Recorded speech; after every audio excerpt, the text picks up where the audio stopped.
Hello students, hi everyone. चलिए बच्चों, mode of heat transfer के डिस्कशन को आगे बढ़ाते हैं। बातचीत करते हैं बेटा इससे रिलेटेड अगले कॉन्सेप्ट की। देखो बच्चों, जब हम मोड ऑफ हीट ट्रांसफ़र की बातचीत कर रहे थे तो मैंने आपको बताया था कि 3 टाइप से हीट ट्रांसफ़र होती है। First is conduction, second is convection and third is radiation. तो सबसे पहले हमने कंडक्शन, कन्वेक्शन और रेडिएशन तीनों को अलग अलग समझा, तीनों को डिफ्रेंशिएट किया। कंडक्शन कैसे कन्वेक्शन और रेडिएशन से डिफरेंट है। उसके बाद फिर हम एक एक प्रोसेस को डिटेल में डिस्कस कर रहे थे, जिसमें हम बेटा पहली प्रोसेस की बात कर रहे थे, डेट वाज कंडक्शन। देखो बच्चों, अगर मैं कंडक्शन वर्ड की बातचीत करूं तो कंडक्शन वर्ड फॉर्म हुआ है कंडक्ट से। कंडक्ट मीन्स हीट का फ्लो होना। जैसे हम बोलते हैं बेटा इलेक्ट्रिसिटी कंडक्शन मीन्स करंट का फ्लो होना, same heat conduction means heat का फ्लो होना, पहली बात। दूसरा, जिनमें ये फ्लो होगा, जिनमें ये हीट कंडक्ट होगा, उन मटेरियल को हम बोल देंगे हीट कंडक्टर्स। ये भी हमने डिस्कस किया। फिर मैंने आपको कंडक्शन से रिलेटेड कुछ पॉइंट्स बताए थे। फाइनली हमने ड्राइव किया था rate of flow of heat which is denoted by H, that is equal to होता है Q upon T. Rate of flow of heat क्या होता है बच्चों हमारा? Q upon T, which is equal to आया था हमारा KA delta theta upon L. That is equal to कितना आया था हमारा? KA delta theta upon L. यहाँ पर बेटा L तो था लेंथ ऑफ कंडक्टर, A था cross sectional area of conductor, delta theta was temperature difference. Delta theta क्या था बेटा? इन दोनों का टेम्परेचर डिफरेंस था। And K was the thermal conductivity coefficient. ठीक है, मैंने बोला था ये जो K है ये नेचर ऑफ मटेरियल पे डिपेंड करता है, टेम्परेचर पे डिपेंड करता है। इनसे रिलेटेड भी हमने पॉइंट्स डिस्कस कर लिए थे कि टेम्परेचर बढ़ाने पे कंडक्टर्स का कंडक्टिविटी कम होता है, डिक्रीज होता है। दैट मीन्स कि जैसे जैसे मैं थीटा को बढ़ाता जाऊंगा कंडक्टिविटी कम होता जाएगा, तो rate of flow of heat कम होता है। ठीक है, ये वाली बात का मैंने एक कॉन्सेप्चुअल पॉइंट भी बताया था और यहाँ तक हमने डिस्कशन किया था। आज बेटा इस लेक्चर में हम बातचीत करेंगे इसके अगले वर्जन की। हम बातचीत करेंगे कैसे न्यूमेरिकल यहाँ पर फ्रेम होते हैं और क्या क्या कॉन्सेप्ट हमारे कंडक्शन में निकल के आ सकते हैं, वो सारा डिस्कशन हम करने वाले हैं। क्लियर है ये? यहाँ तक मैंने ये सारी बातें क्लियर थी। टेम्परेचर डिफरेंस क्या था कि जो भी फ्रंट हैंड और बैक हैंड है इन दोनों के टेम्परेचर का डिफरेंस। क्रॉस सेक्शनल एरिया था A, इसकी लेंथ थी L और K था इसका थर्मल कंडक्टिविटी कोफिशिएंट जो हमें गिवन होता है।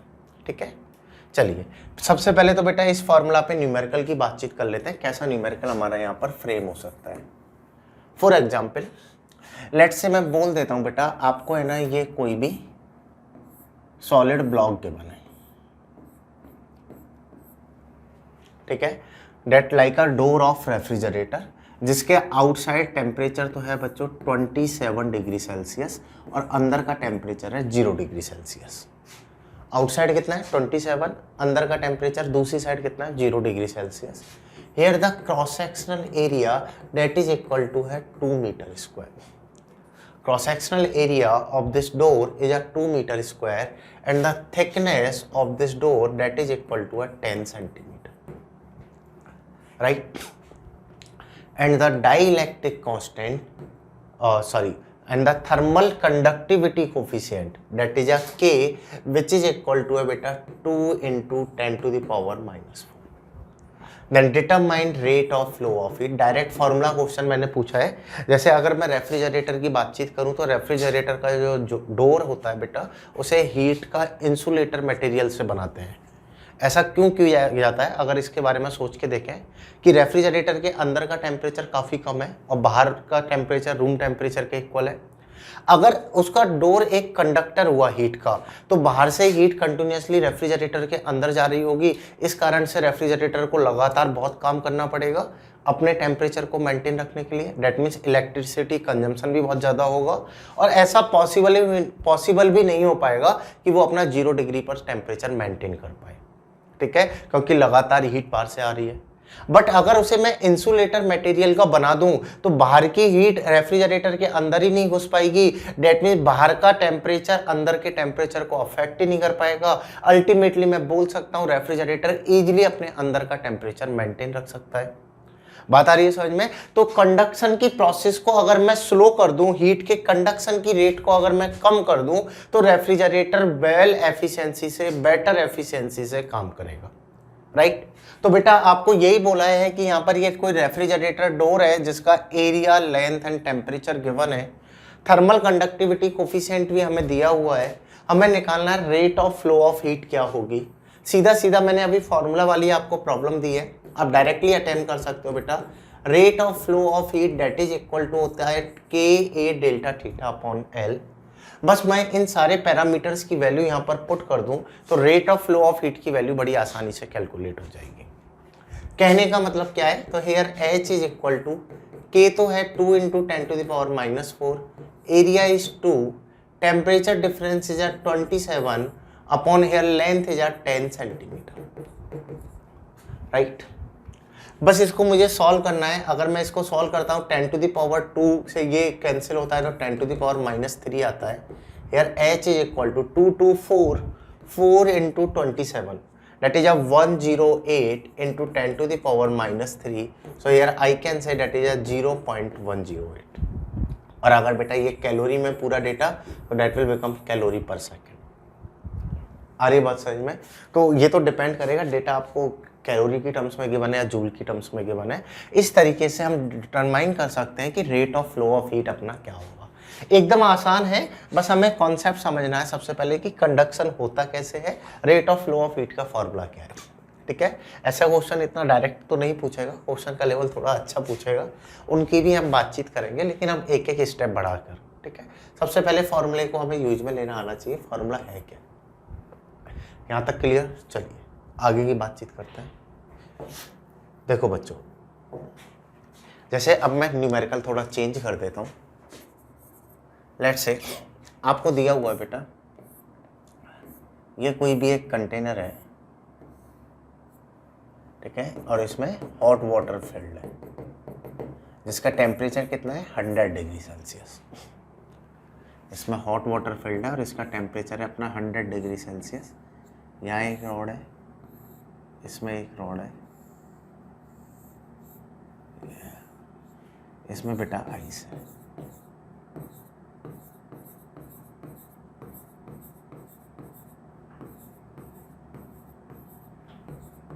इसका टेम्परेचर है 0 डिग्री सेल्सियस, ठीक है? ये तो है 100 डिग्री सेल्सियस, ये है आपका 0 डिग्री सेल्सियस। आपको बताना है कि ये जो जंक्शन है इनका कॉमन जॉइनिंग पॉइंट है, इसका टेम्परेचर अपना कितना होगा। क्या बोला है क्वेश्चन समझ लो वापस से। आपको दिया हुआ है कि ये कोई भी दो रॉड है, लेट से मैं बोल देता हूँ ये आयरन रॉड है और ये कॉपर रॉड है, ठीक है? आपको दो मटेरियल रॉड दी हुई है, इसका कोफिशिएंट ऑफ थर्मल कंडक्टिविटी है K, लेट से इसका है 2K, इसका एरिया A है, लेंथ L है, इसका भी एरिया A है, लेंथ L है। डायमेंशन इनकी सेम है, थर्मल कंडक्टिविटी कोफिशिएंट डिफरेंट है, इसका K है, इसका 2K है। इन दोनों रॉड्स को ज्वाइन कर रखा है, तो इनका जो ज्वाइनिंग पॉइंट है इसका टेम्परेचर क्या होगा ये मुझे आइडेंटिफाई करना है, ठीक है? क्वेश्चन को राइट लिखो बच्चों और सॉल्व करना स्टार्ट करो। सोचो कैसे सॉल्व करेंगे। दो मटेरियल रॉड है तो सीधी सी बात है, high temperature to low temperature heat flow होगा, ठीक है? And mode of heat transfer जो होगा डेट वाज कंडक्शन, क्योंकि सॉलिड है तो सॉलिड में तो कौन सी प्रोसेस के थ्रू हीट फ्लो होता है, अपना कंडक्शन के कारण। तो बेटा यहाँ पर एक 100 डिग्री सेल्सियस का कंटेनर है, एक 0 डिग्री सेल्सियस का है, दोनों रॉड्स को हमने सीरीज में कनेक्ट किया हुआ है। आपको बताना है कि ये जो कॉमन पॉइंट है इसका टेम्परेचर क्या होगा। बाकी मेरे साथ समझ लो इसे कैसे सॉल्व करेंगे। जो सॉल्व कर रहे हैं वो अपना सॉल्व करते रहो, बाकी मेरे साथ समझ लो। देखो बच्चों, जैसे मुझे दो रॉड दी हुई है, ये K है, ये 2K है, एरिया और लेंथ तो मुझे क्या बोला है सेम है, राइट? इस वाले पॉइंट का टेम्परेचर अपना कितना है बेटा 100 डिग्री सेल्सियस, और इस वाले पॉइंट का अपना टेम्परेचर कितना है बच्चों 0 डिग्री सेल्सियस। अगर मैं यहाँ पर चेक करूँ तो ये दोनों रॉड आपस में कैसे कनेक्टेड है, तो ये दोनों का एक एक एंड कनेक्टेड है, तो मैं बोल सकता हूँ ये दोनों रॉड सीरीज में कनेक्टेड है। और आपने पढ़ रखा होगा करंट इलेक्ट्रिसिटी में, अगर दो रजिस्टर्स को सीरीज में कनेक्ट करूं तो उनमें सेम करंट फ्लो होता है। यहाँ पर आप इन सारी प्रॉब्लम को सॉल्व कर सकते हो करंट इलेक्ट्रिसिटी के डेटा से। ये दोनों रॉड सीरीज में है, डेट मीन मैं बोल दूंगा इनमें करंट सेम फ्लो होगा या rate of flow of heat दोनों में सेम होगा। कहने का मतलब क्या है, if I consider here rate of flow of heat is H1 and in this rod rate of flow of heat is H2, तो इन दोनों में rate of flow of heat same होगा। That means H1 which is equal to होगा H2। जितनी rate से पहली rod में हीट जाएगी उतनी ही रेट से दूसरी रॉड में भी अपनी हीट फ्लो होगी। करेक्ट। अब देखिए बच्चों, अगर मैं यहाँ पर वैल्यूज पुट करता हूँ तो rate of flow of heat का आपने फॉर्मूला पढ़ रखा है, ये होता है अपना KA delta theta upon L। That means अगर मैं यहाँ पर लिखूंगा तो इसका thermal conductivity coefficients K, area है A, लेट्स से इस वाले जंक्शन का टेम्परेचर है T, तो इसका टेम्परेचर डिफरेंस कितना हो गया बेटा, higher minus lower, that is 100 minus T upon L। आ रही बात समझ में। Rate of flow of heat पहली वाली रॉड के लिए लिख लिया। सेम अगर मैं सेकेंड रॉड के लिए बातचीत करूं तो इसका coefficient of thermal conductivity 2K, area है A, टेम्परेचर डिफरेंस हो गया T माइनस 0 अपॉन L। इस तरीके से बेटा मैं यहाँ पर टेम्परेचर डिफरेंस को लिख लूँगा। KAL से तो अपना KAL क्या हो गया, कैंसिल आउट, तो यहाँ से आएगा बच्चों हमारा 100 minus T that is equal to 2T, that means T which is equal to आएगा 100 अपॉन 3 डिग्री सेल्सियस। ये जो कॉमन पॉइंट है, ये जो जंक्शन पॉइंट है, इसका टेम्परेचर कितना होगा, 100 अपॉन 3 डिग्री सेल्सियस। इस तरीके से हम निकाल सकते हैं। आ रही बात समझ में। अगली प्रॉब्लम की अगर मैं बातचीत करूं तो सीरीज में अगर कनेक्टेड है तो rate of flow of heat same होगा। इस न्यूमेरिकल को नोट डाउन करो, फिर अगला एक और लेवल बढ़ाते हैं न्यूमेरिकल का, अगली बातचीत करेंगे।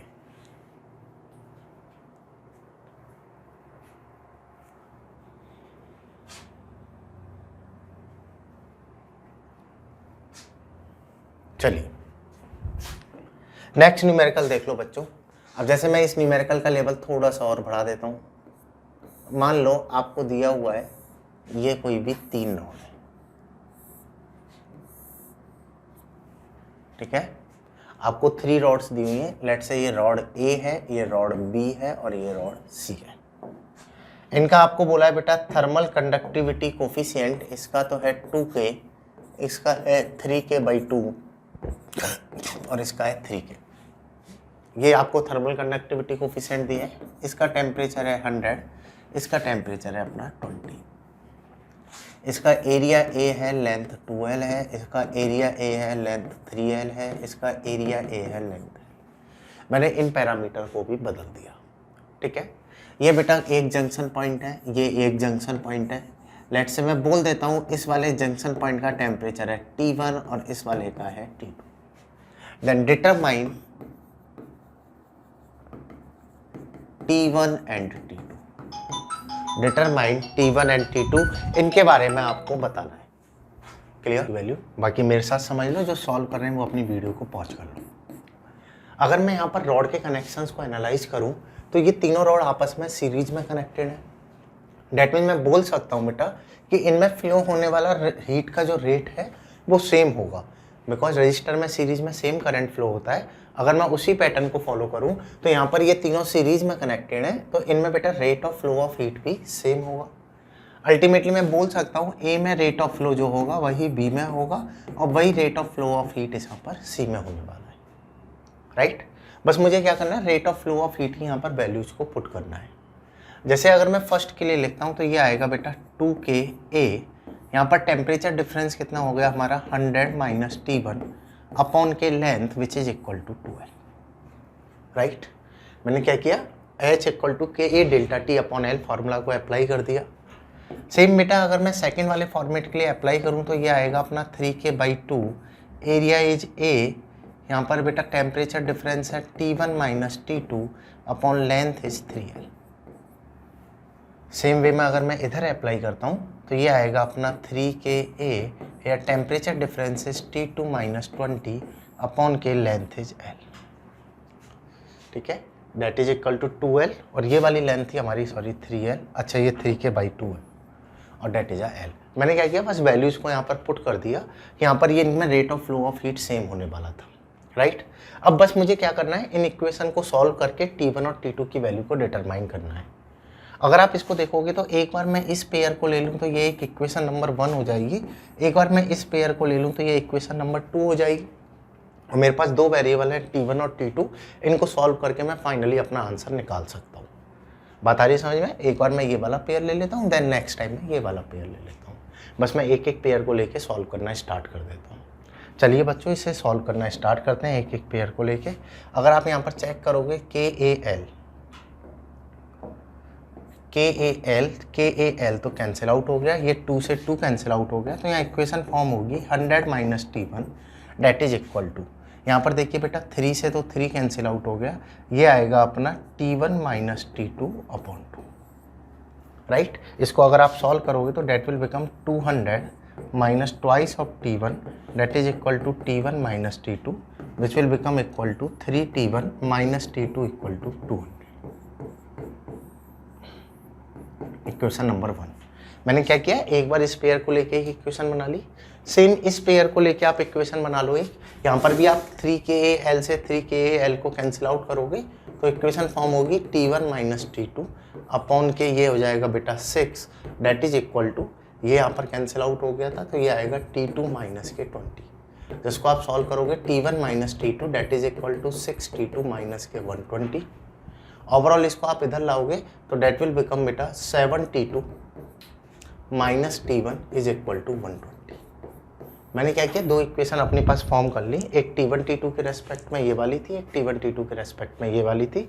बस इन दोनों लीनियर इक्वेशन को मैं सॉल्व कर लूँगा तो यहाँ से T1 और T2 की वैल्यू आ जाएगी, ठीक है। चलिए इसको नेक्स्ट पेज पे मैं सॉल्व कर लेता हूँ। फर्स्ट इक्वेशन तो है मेरे पास 3T1 minus T2 that is equal to है 200, सेकेंड है 7T2 minus T1 is equal to 120, right. मैं बेटा इसको 3 से और फर्दर और मल्टीप्लाई कर दूं तो ये हो गया 3, ये हो गया 3 और ये हो गया 3। अब इनको अगर आप ऐड अप करोगे तो यहाँ पर 3T1 से तो 3T1 कैंसिल आउट, ये आएगा 21T2 माइनस के T2 that is equal to, यहाँ पर ये हो जाएगा बेटा 360 and 200 that is 560, so 20T2 which is equal to आएगा आपका 560, 0 से 0 कैंसिल आउट, तो T2 that will become equal to 28 degree Celsius. T2 की वैल्यू आ गई, किसी भी इक्वेशन में आप T2 की वैल्यू पुट कर दो, वहाँ से आपका T1 आ जाएगा। जैसे मैं फर्स्ट में पुट करता हूँ तो 3T1 that will become equal to 228, so T1 that will become equal to 228 upon 3 that will become equal to 76 degree Celsius, ठीक है। तो इस तरीके से बच्चों हम T1 T2 की वैल्यू निकाल सकते हैं। आपको कितनी भी रॉड्स को कनेक्ट करके दिया जाए आप आसानी से सॉल्व कर सकते हो, बस आपको बेसिक कॉन्सेप्ट क्लियर होना चाहिए। और बेसिक कॉन्सेप्ट है कि if rods are connected in series then the rate of flow of heat would be same in each rod. इस वाली कॉन्सेप्ट को ही हमें यहाँ पर अप्लाई करना था। ये वाली बात आ रही है आपको समझ में? चलिए आगे की बातचीत करते हैं। तो बेटा ये वाला कॉन्सेप्ट तो हमारा इससे रिलेटेड हो गया। जैसे अब मैं इस पूरे कॉन्सेप्ट को आपको करंट वाले कॉन्सेप्ट से समझाता हूँ बेटा, इक्विवेलेंस ऑफ, और ये सबसे इंपॉर्टेंट है, ये जो टॉपिक है यहाँ से आप कंडक्शन की कैसी भी प्रॉब्लम को अटेम्प्ट कर सकते हो। Equivalence of heat concept with current concept. इस पूरी कहानी को आप अच्छे से समझ लेना। ये कहानी आपने समझ ली तो कैसा भी कॉम्प्लिकेटेड से कॉम्प्लिकेटेड क्वेश्चन बना दे कंडक्शन पे, आप सारे क्वेश्चंस को सॉल्व कर पाओगे। बिकॉज हमने करंट का मॉडल पढ़ा हुआ होता है, 10th में आपने पढ़ा है, फिर 12th में हम पढ़ते हैं। जो भी 11th में बच्चे हैं उन्होंने 10th में पढ़ा है तो वो समझने का ट्राई करना। जिन्होंने 12th में पढ़ रखा है उनको तो ये बात बड़ी आसानी से समझ में आएगी। जैसे बेटा एक साइड तो मैं लिख देता हूँ यहाँ पर करंट कॉन्सेप्ट, और दूसरी साइड बच्चों में लिख देता हूँ हीट कॉन्सेप्ट। एक साइड तो अपना आ गया करंट कॉन्सेप्ट, एक साइड आ जाएगा अपना हीट कॉन्सेप्ट। करंट कॉन्सेप्ट क्या बोलता है कि लेट से ये कोई भी एक रजिस्टर है जिसका रेजिस्टेंस है R, इसमें करंट फ्लो हो रहा है I। तो जैसे ही मैं यहाँ पर पोटेंशियल डिफरेंस अप्लाई करूँगा तो इसमें करंट फ्लो होगा and value of current I which is equal to होता है V अपॉन R, ठीक है। अगर मैं इस रजिस्टर को किसी भी बैटरी से कनेक्ट करता हूं तो इसमें करंट फ्लो होता है and value of current as per the Ohm's law V equal to होता है IR, तो I इक्वल टू हम बोल देंगे V अपॉन R। यहाँ पर V को तो हम क्या बोलते हैं बेटा, पोटेंशियल डिफरेंस, और R अपना क्या होता है बेटा, रेजिस्टेंस, राइट। अगर मैं फर्दर रेजिस्टेंस की वैल्यू को यहाँ पर लिखता हूँ तो रेजिस्टेंस की फर्दर वैल्यू आती है अपनी रो एल अपॉन ए। ठीक है, ये 12th का हमारा कॉन्सेप्ट है, जिन्होंने नहीं पढ़ा वो बस समझ लो, इस तरीके से ओम्स लॉ हमारा अप्लाई होता है। सेम वे में बेटा अगर मैं इसको हीट से कंपेयर करूं कि लेट्स से ये कोई भी एक मेटालिक रॉड है, यहाँ का टेम्परेचर है T1, यहाँ का टेम्परेचर है T2, तो अल्टीमेटली इनमें एक टेम्परेचर डिफरेंस बनेगा। ठीक है, मैं बोल दूंगा बेटा यहाँ पर high temperature to low temperature heat flow होगा, जिस तरीके से वहाँ पर high potential to low potential current flow होता है। अल्टीमेटली बेटा अगर यहाँ पर बोला जाए तो करंट, अगर मैं हीट करंट की बात करूँ तो heat current that is equal to होना चाहिए potential upon resistance. Here potential is a temperature difference upon of thermal resistance. अगर इसके इक्विवेलेंट से फॉर्मूला बनाया जाए तो H दैट इज इक्वल टू होना चाहिए अपना delta T upon R। Right, देखिए जैसे आपने पढ़ा है बच्चों, H का फॉर्मूला होता है KA delta T upon L। अगर मैं इसको अरेंज करता हूं तो मैं इसको लिख सकता हूं delta T upon L upon K। Right, ये कुछ इस टाइप से फॉर्मूला बनेगा कि हीट फ्लो होगा अगर टेम्परेचर डिफरेंस होगा, सेम जैसे करंट फ्लो होता है अगर पोटेंशियल डिफरेंस हो। तो यहाँ से मैं बोल दूंगा H इक्वल टू ये आएगा। इससे अगर आप कंपेयर करोगे तो यहाँ से एक टर्म डिफाइन होती है that is called thermal resistance. कोई भी मटेरियल हीट फ्लो के लिए कितना रेजिस्टेंस ऑफर करेगा, विच इज इक्वल टू आता है हमारा L अपॉन के। सेम फॉर्मूला है वहाँ पे बेटा, वो रजिस्टिविटी है, यहाँ पर ये कंडक्टिविटी है, इसलिए अपॉन में आया है। वही L अपॉन ए पे ये डिपेंड कर रहा है, L अपॉन ए पे ये डिपेंड कर रहा है। एकदम सिमिलर डीलिंग है, कहीं भी कोई भी डिफरेंस नहीं है। बस एक एक बात को हमें समझना है कि पोटेंशियल डिफरेंस के कारण करंट फ्लो होता है, सेम इधर टेम्परेचर डिफरेंस के कारण बेटा हीट फ्लो होती है, and rate of flow of heat that is equal to होता है अपना डेल्टा T अपॉन R, और थर्मल रेजिस्टेंस की वैल्यू होती है L अपॉन के। यहाँ तक बात आ रही है समझ में? सेम जो रेजिस्टेंस के हमारे कॉन्सेप्ट हैं वही हमारे कॉन्सेप्ट हीट में अप्लाई होते हैं। जैसे रेजिस्टेंस में हमने पढ़ा है बेटा, सीरीज कॉम्बिनेशन में सेम करंट फ्लो होता है, जबकि पैरेलल कॉम्बिनेशन में सेम पोटेंशियल ड्रॉप होता है। अगर मैं इधर हीट में बातचीत करूं तो यहाँ पर भी बेटा सीरीज कॉम्बिनेशन में सेम रेट से हीट फ्लो होती है, जबकि पैरेलल कॉम्बिनेशन में टेम्परेचर डिफरेंस सेम होता है। ठीक है, इधर पोटेंशियल डिफरेंस सेम था, इधर टेम्परेचर डिफरेंस सेम होता है। इन दोनों पॉइंट पर अच्छे न्यूमेरिकल बनते हैं। इन दोनों पॉइंट को मैं डिटेल में भी समझाऊंगा, लेकिन उसको समझने से पहले ये कंपैरिजन को हमें समझना बहुत ज़रूरी है कि यहाँ पर बेटा हमारा करंट कॉन्सेप्ट है वही हमारा हीट कॉन्सेप्ट है। राइट, ठीक है, यूनिट वगैरह अलग हो सकती हैं, वो आप निकाल सकते हो, लेकिन ओवरऑल जो कॉन्सेप्ट है वो यही फॉलो हो रहा है। चलिए जैसे आगे की बात करें, कैसे कॉन्सेप्ट हमारे बनते हैं, इसमें फर्स्ट मैं बोल देता हूँ बेटा सीरीज कॉम्बिनेशन। एक मिनट, इसमें फर्स्ट मैं बोल देता हूँ बेटा सीरीज कॉम्बिनेशन ऑफ कंडक्टर।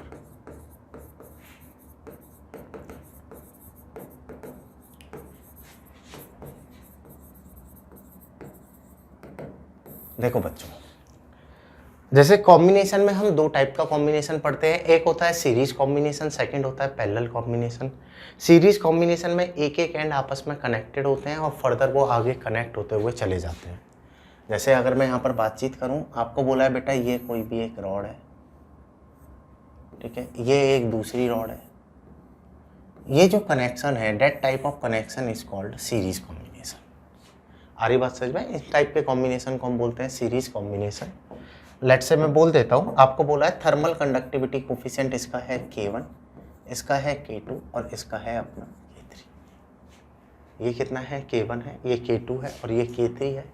इसका एरिया A है, लेंथ L है, इसका एरिया A है, लेंथ L है, इसका एरिया A है, लेंथ L है। आइडेंटिकल कंडक्टर लिए हैं मैंने डायमेंशन में, इनको अनआइडेंटिकल भी ले सकते हो, लेंथ को आप वेरी भी करा सकते हो। राइट, आपसे पूछ लेता है if I convert this whole conductor into a single conductor then determine effective thermal conductivity. अगर मैं इस पूरे कंडक्टर को एक सिंगल कंडक्टर बनाऊं तो इफेक्टिव थर्मल कंडक्टिविटी क्या होगी? ठीक है, तो देखिए क्या क्या कॉन्सेप्ट हमारे यहाँ पर फॉलो होते हैं। आपने पढ़ रखा है कि अगर रजिस्टर्स को सीरीज में कनेक्ट कर रखा है तो मैं इनको एक सिंगल रजिस्टर में कन्वर्ट कर सकता हूँ, और इसका फॉर्मूला आता है R equal to R1 plus R2।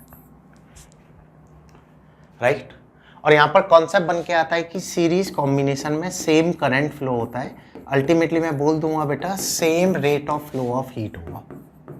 अगर सेम करंट फ्लो होगा तो same rate of flow of heat होगा, हीट भी सेम रेट से फ्लो हो रहा होगा, राइट। अब मुझे बताना है कि इसका इफेक्टिव थर्मल कंडक्टिविटी कोफिशिएंट क्या होगा। तो देखिए कैसे अटेम्प्ट करोगे। मान लो इसका रेजिस्टेंस है R1, इसका है R2 और इसका है बच्चों अपना R3, सेम इसका रेजिस्टेंस है अपना R। ये सीरीज में कनेक्टेड है तो मैं बोल दूंगा इनका net resistance R that is equal to होगा R1 plus R2 plus R3। इनका जो नेट रेजिस्टेंस होगा विच इज इक्वल टू होगा R1 plus R2 plus R3, right. बस मैं यहाँ पर वैल्यूज को पुट कर दूं तो अपनी प्रॉब्लम सॉल्व हो जाएगी। आपने पढ़ा है बेटा thermal resistance that is equal to होता है L upon K. Thermal resistance की वैल्यू कितनी होती है अपनी L अपॉन के। इस वैल्यू को मैं यहाँ पर अप्लाई करता हूँ। अगर मैं फर्स्ट में वैल्यू लिखूंगा तो फर्स्ट में वैल्यू आएगी L अपॉन के वन है, सेकेंड में वैल्यू लिखूंगा तो बेटा सेकेंड में वैल्यू आएगी L अपॉन के टू है, और थर्ड में वैल्यू लिखूंगा तो थर्ड में आएगी L अपॉन के थ्री है। फर्स्ट रेजिस्टेंस की वैल्यू ये होगी, क्या किया मैंने R equal to L upon K A की वैल्यू को पुट करता हुआ चला गया। सेम वे में अगर मैं इक्विवेलेंट के लिए लिखूं तो मैं पूरे कंडक्टर्स को एक सिंगल कंडक्टर में कन्वर्ट कर रहा हूं। डेट मीन इनकी लेंथ अब L की बजाय कितनी हो जाएगी बेटा 3L। तो इसकी लेंथ तो हो गई 3L, मुझे इफेक्टिव के डिटरमाइन करना है, जबकि एरिया इसका सेम है, एरिया तो कितना है A, करेक्ट। बस मैं इस कैलकुलेशन को सॉल्व कर लूं तो अपनी प्रॉब्लम सॉल्व हो जाएगी। L अपॉन ए से तो L अपॉन ए अपना कैंसिल आउट हो गया। यहाँ से आएगा बच्चों हमारा 3 upon K that is equal to 1 upon K one plus 1 upon K two plus 1 upon K three. 3 upon K is equal to 1 upon K one plus 1 upon K two plus 1 upon K three. इस तरीके से हम बोल सकते हैं बेटा ये equivalent के की अपनी वैल्यू होगी। बात आ रही है समझ में, ठीक है। अगर दो कंडक्टर होते तो यहाँ पर दो के लिए क्या हो जाता 2 upon K that is equal to 1 upon K one plus 1 upon K two. Same way में अगर हमारे n कंडक्टर होते तो हम n कंडक्टर के लिए भी पैटर्न लिख सकते थे। तो आपको डायरेक्टली प्रॉब्लम पूछ लेता है 2 कंडक्टर और 3 conductor are connected in series then determine the K equivalent. K equivalent को हम कौन से कॉन्सेप्ट से निकालने वाले हैं, रेजिस्टेंस के कॉन्सेप्ट से, कि अगर दो रेजिस्टेंस सीरीज में कनेक्टेड हैं तो इक्विवेलेंट होता है R1 प्लस R2। पहली प्रॉब्लम, बात आ रही है समझ में। सीरीज कॉम्बिनेशन में फर्स्ट टाइप ऑफ प्रॉब्लम हमारी बेटा ऐसी फ्रेम हो सकती है। चलिए आगे बात करते हैं, करेक्ट। जैसे इस कॉम्बिनेशन को मैं पैरेलल कॉम्बिनेशन में कन्वर्ट कर देता हूं। मान लो आपको दिया हुआ है ये कोई भी एक कंडक्टर है और ये एक दूसरा कंडक्टर है, ठीक है। ऐसे बेटा एक और कंडक्टर ले लेते हैं। चलो ये 3 कंडक्टर हैं, इन 3 कंडक्टर को मुझे एक सिंगल कंडक्टर में कन्वर्ट करना है। कैसे? आपको बोला है कि पहले कंडक्टर का कंडक्टिविटी कोफिशिएंट है K1, दूसरे का है K2 और तीसरे का है K3। एरिया बेटा सभी का AL है, सभी का एरिया कितना है A और L है। आपको बताना है नेट थर्मल कंडक्टिविटी कोफिशिएंट इस पूरे कंडक्टर का क्या होगा, ठीक है। डेट मीन्स ये हो गया बेटा हमारा पैरेलल कॉम्बिनेशन। आपने पढ़ रखा है when both hands are connected that type of combination is called parallel combination. यहाँ पर तीनों कंडक्टर के दोनों एंड आपस में कनेक्टेड है तो that is called parallel combination, right. मुझे निकालना है इसका नेट थर्मल कंडक्टिविटी कोफिशिएंट क्या होगा। देखिए बच्चों, उसी तरीके से हम इसे अप्रोच करने वाले हैं। अगर मैं बोलूँ इसका रेजिस्टेंस R1 है, इसका R2 है और इसका R3 है, इसका नेट अपना R आता है। तो आपने पढ़ रखा है बेटा for parallel combination 1 upon R that is equal to होगा 1 upon R1 plus 1 upon R2 plus 1 upon R3।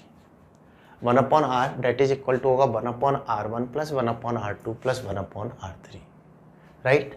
इन वैल्यूज को बेटा यहाँ पर आप पुट करते हुए चले जाओ।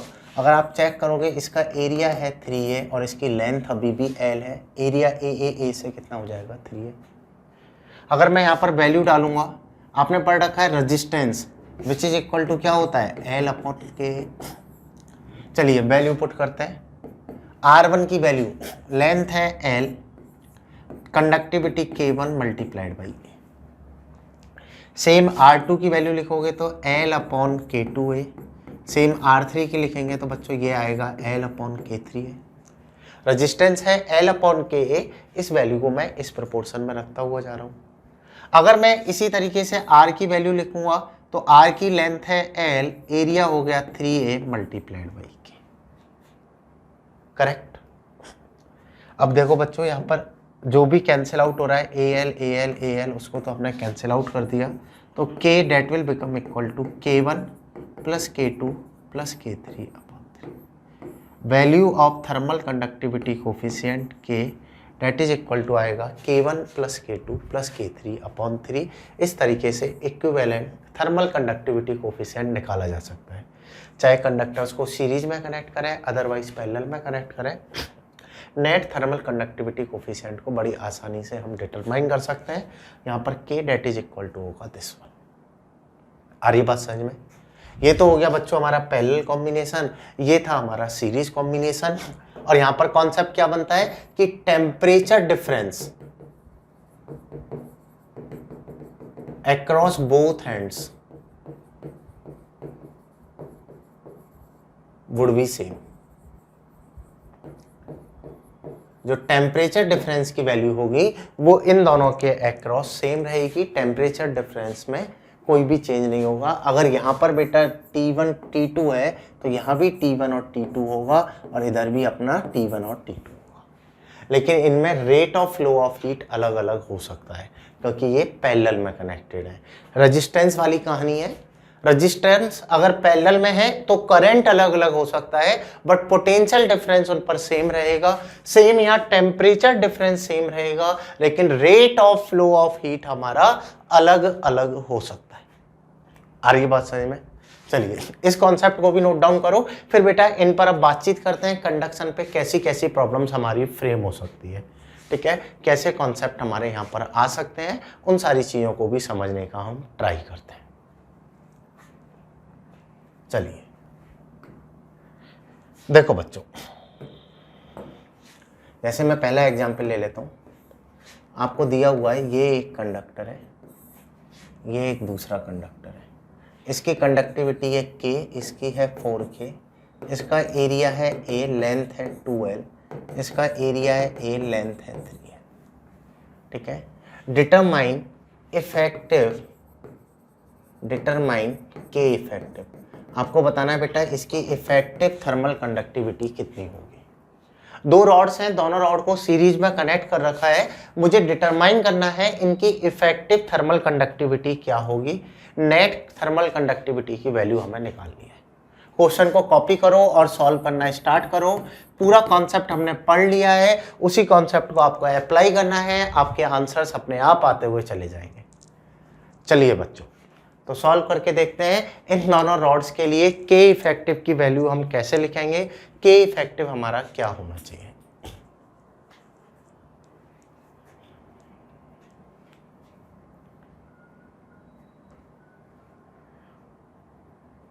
देखो मेरे साथ समझ लो बाकी के। अगर बेटा मैं यहाँ पर बातचीत करूँ तो इन दोनों रॉड को मैं एक सिंगल रॉड में कन्वर्ट कर रहा हूँ। लेट से इसका K इफेक्टिव आता है K, ठीक है, लेट से ये K डैश आता है तो मुझे इस K डैश की वैल्यू को लिखना है। अगर मैं बाकी डायमेंशन की बातचीत करूं तो एरिया तो इनका सेम रहने वाला है, लेंथ 2L एंड 3L से टोटल लेंथ इसकी कितनी हो जाएगी अपनी 5L। भाई ये वाली लेंथ है 2L, ये वाली लेंथ है 3L, तो इसकी टोटल लेंथ तो अपनी हो जाएगी बच्चों 5L, बट एरिया हमारा यहाँ पर सेम रहने वाला है, राइट। अगर मैं इस प्रॉपर्टी को यहाँ पर लगाता हूँ तो मैं बोल सकता हूँ बेटा ये पैरेलल में सीरीज में कनेक्टेड है, तो आप बोल सकते हो कि इनकी लेंथ वगैरह सब अलग है, तो रेजिस्टेंस होगा R that is equal to R1 plus R2। Basic funda, R that is equal to क्या होगा R1 प्लस R2। अगर मैं बेटा पहले वाले का रेजिस्टेंस लिखता हूँ, हाँ जी, लेंथ कितनी है 2L, conductivity K multiplied by A, resistance होता है L अपॉन KA, तो लेंथ है 2L, कंडक्टिविटी K, एरिया हो गया A, प्लस हाँ जी इसकी लेंथ है अपनी 3L, here conductivity coefficient 4K, area है A। और अगर इधर बात करोगे तो इधर लेंथ है 5L, एरिया है conductivity coefficient K dash, area है A। ये समझ में आया नहीं आया?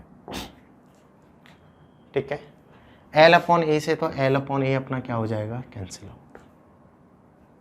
अगर आप यहाँ से लिखोगे तो 5 upon K dash that is equal to होगा 2 अपॉन के प्लस 3 अपॉन 4k, राइट।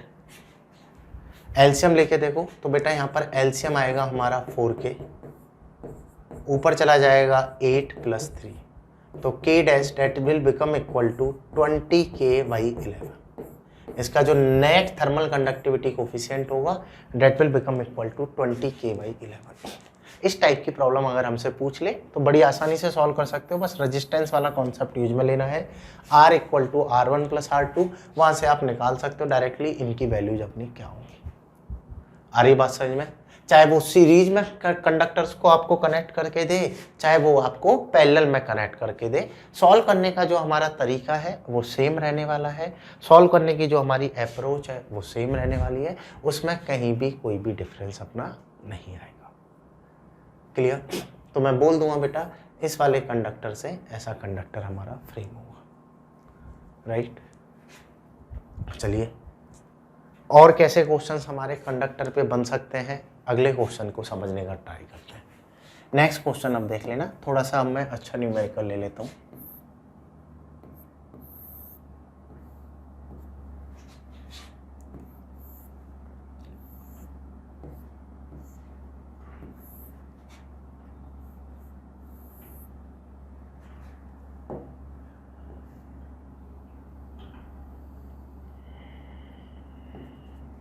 देखो बच्चों, हमें ना ये कंडक्टर दिए हुए हैं, इनको इस तरीके से कनेक्ट किया हुआ है। इनकी वैल्यूज लिख लेते हैं।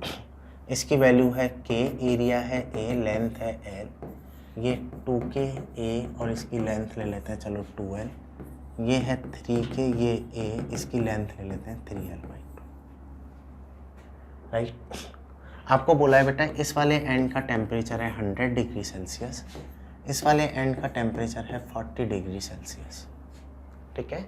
और ये वाला जो एंड है इसका टेम्परेचर है बच्चों हमारा 20 डिग्री सेल्सियस। आ रही बात समझ में? हर एंड का हमें टेम्परेचर दिया हुआ है, ठीक है। आपको बताना है बेटा ये जो एंड है इसका टेम्परेचर अपना क्या हो। इस वाले एंड का मुझे टेम्परेचर बताना है, इस वाले एंड का टेम्परेचर कितना होगा। 3 कॉर्नर्स का हमें टेम्परेचर दिया हुआ है। जैसे अभी तक मैं आपको सीधा सीधा सीरीज कॉम्बिनेशन की प्रॉब्लम करा रहा था कि ऐसे सीरीज में कनेक्टेड है तो टेम्परेचर की वैल्यू क्या होगी, उनको हम बड़ी आसानी से सॉल्व करके टेम्परेचर की वैल्यू को निकाल पा रहे थे कि यहाँ पर इनके लिए टेम्परेचर की वैल्यू क्या होगी। लेकिन अब प्रॉब्लम को बेटा हमने थोड़ा सा चेंज कर दिया है।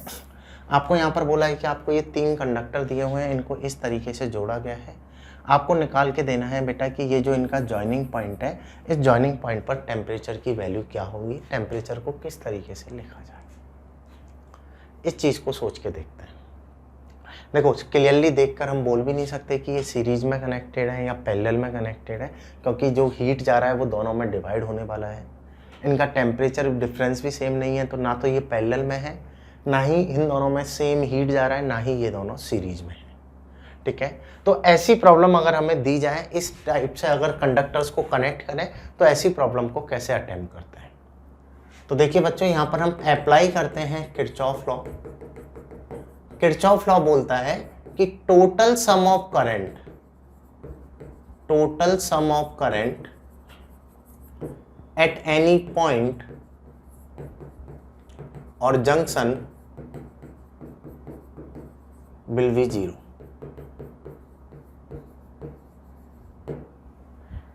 किसी भी पॉइंट पर, किसी भी जंक्शन पर करंट का जो टोटल सम होगा वो 0 के इक्वल होगा। ये किरचॉफ लॉ का स्टेटमेंट है, किरचॉफ का स्टेटमेंट है कि अगर कंडक्टर्स को कनेक्ट किया जाए तो किसी भी जंक्शन पे, किसी भी पॉइंट पे जो टोटल सम ऑफ करंट होगा that will become equal to 0, ठीक है। डेट मीन्स अगर यहाँ पर बेटा मैं बोल देता हूँ इसमें H1 करंट आ रहा है, इसमें H2 करंट है और इसमें H3 करंट है, तो इस पर जितना करंट आएगा उतना ही करंट जाएगा। So here you can write H1 plus H2 plus H3 is equal to 0। इस टाइप की अगर प्रॉब्लम है उनको आप 12th के करंट वाले चैप्टर में भी सॉल्व करते हो, 11th में भी आपको ऐसे प्रॉब्लम्स मिलेंगे। तो समझ लो यहाँ पर मैं बेटा आपको एक किरचॉफ का बेसिक स्टेटमेंट हम इसको सॉल्व करते हैं। किरचॉफ ने बोला था कि total sum of current at any point और at any junction will be zero. बस इसी कॉन्सेप्ट को हमें यहाँ पर अप्लाई करना है। हम निकाल सकते हैं बेटा कि इस वाले जंक्शन का टेम्परेचर क्या होगा। मुझे क्या करना है कि ये जो पॉइंट है बेटा इसको आप हाइयर टेम्परेचर पॉइंट कंसीडर करो और इसके रेस्पेक्ट में करंट की वैल्यू लिखते जाओ।